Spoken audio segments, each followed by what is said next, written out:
In this Python tutorial, we will learn how to use the locals function. To support us, you can subscribe to the YouTube channel and like the video.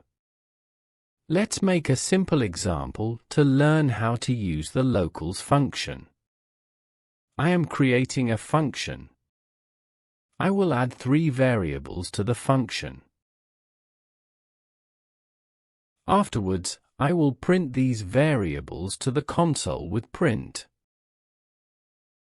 I'm calling the function.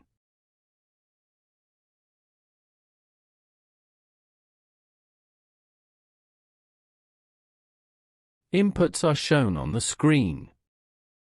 In some Python projects, saving variables as a dictionary may be advantageous. Thanks to the locals function, all variables in the function are saved as dictionaries.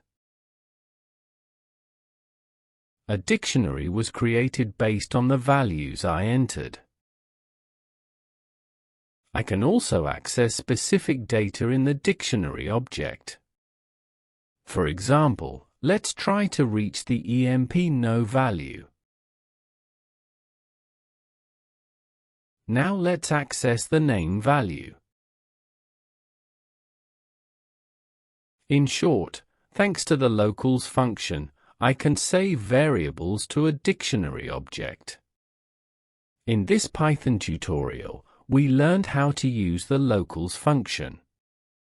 To support us, you can subscribe to the YouTube channel and like the video.